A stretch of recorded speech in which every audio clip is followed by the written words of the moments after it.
to our brand new, well not brand new, but relatively new reforestation site in the Sabaragamuwa province within the administrative boundaries of the Rajawaka Reserve Forest. This is an absolutely pristine set of ecosystems. There are anthropogenic alterations, and that is why we are doing the reforestation, but for the most part, this is a fine example of an intermediate zone set of ecosystems and habitats.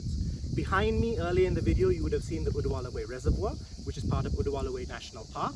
And behind us on the other side is the Bogahapalasa Reserved Forest, as well as the Samanala Reservoir Catchment Area, which falls under the Department of Irrigation and the Mahaweli Authority of Sri Lanka.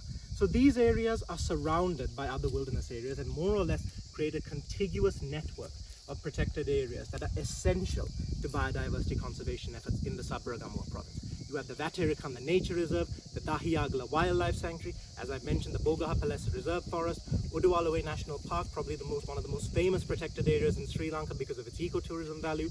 And all of this ensures that biodiversity conservation happens in the most critical way possible. We also have significant examples of watershed conservation as well. As you can see on your left-hand side, there is a fantastic example of a microclimate where an almost a lowland tropical rainforest has emerged based on the fact that these riverine forests have basically constituted themselves in the vicinity of natural waterways, water thoroughfares. Even on my right-hand side, there is another major water thoroughfare that has essentially turned itself into a microclimate for a lowland tropical rainforest. For me, one of the big shocks coming to this reforestation site for the first time was there were leeches here.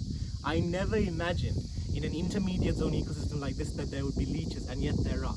And it shows just the diversity of the ecosystems and habitats that we have in the vicinity and within the administrative boundaries of the Rajawaka Reserve Forest. So this reforestation site is probably one of the most difficult ones.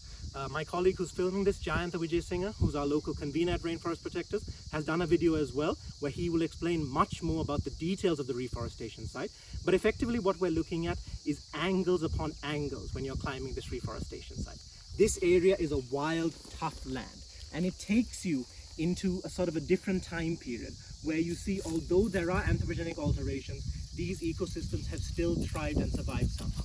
And it shows the sheer audacity and tenacity of an intermediate zone set of ecosystems and habitats. Behind us, although we can't see it, there are old growth natural intermediate zone forests as well, which are critical reservoirs and bastions of safety for biodiversity as well. So just a little bit. And I thought that the reason why we would have this video is to ensure that we can get more people who are interested to volunteer with us and preserve and reforest this absolutely fantastic site.